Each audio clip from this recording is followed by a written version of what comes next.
27 রোজার রাতে সন্তান ফোন দিয়া বলে, বাবা আমি আগামীকাল রওনা দিলে রাত 2টা-3টায় গিয়া ঢাকায় নামবো, আমি সাহারি তোমাদের সঙ্গেই খাবো। মা বসে আছে, মায়ের সন্তানের বাবাও বসে আছে, সন্তান আসবে। রাত্র 2টা-3টা হয়ে গেছে, সাহারির সময় হয়ে গেছে, সন্তানের খবর নাই। শেষ টাইমে মা বাবা সাহারি খেয়ে ফজরের নামাজ পড়ে দরজার মধ্যে অপেক্ষা করতেছে, সন্তানের খবর নাই। 8টা, 9টা, 10টা বেজে গেছে, মায়ের মনটার ভালো লাগে না।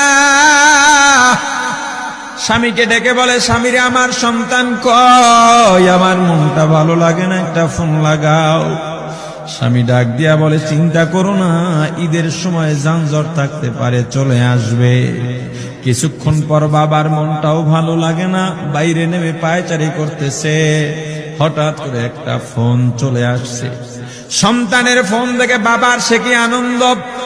ফোন রিসিভ করে যখনই সালাম দিল, অপর প্রান্ত থেকে সালামের উত্তরে সন্তানের কণ্ঠ পাওয়া যায় না। বাবা ডেকে বললেন, বাবা তুমি কে? এটা তো আমার সন্তানের কণ্ঠ নয়, তবে মোবাইলটা আমার সন্তানের। ওপার থেকে ডাক দেয়া বলে, আপনি কি এই লোকে, এই মোবাইলওয়ালার বাবা? বলে, হ্যাঁ।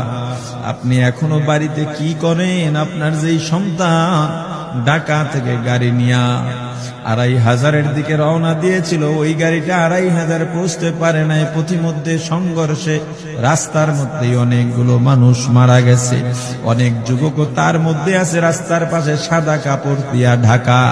দেখেন আপনার সন্তান এই লাশের মধ্যে আছে কিনা। মোবাইলটা আমি রাস্তার পাশে পড়ে পাইলাম। বাবা পাগলের মতো একটা দৌড় দিছে। মা মনে করছে সন্তান বুঝি কাছাকাছি চলে আসছে।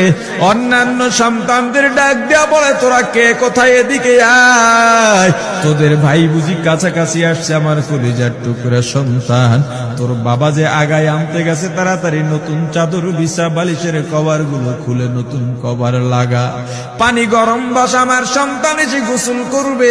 আহারে সবাই ফুলের মেলা, ফুলের তোড়া নিয়ে অপেক্ষা করতেছে। 4টা বছর কলিজার টুকরা বাড়িতে নাই, বিদেশ থেকে আসবে। বাবা স্পটে গিয়া দেখেন অনেকগুলো লাশ সাদা কাপড় দিয়া ঢাকা। একটা একটা মাথার উপর থেকে কাপড় উঠান আর কৌতূহল বাড়তেছে, কাপড় উঠান আর কৌতূহল বাড়ে। হঠাৎ তাকায় দেখে কলিজার টুকরা সন্তান লাশের মিছিলে শামিল হয়ে গেছে। বাবা সন্তানকে ধরে কাঁদেন আর বলেন, বাবা এত আদর আপ্যায়ন তোর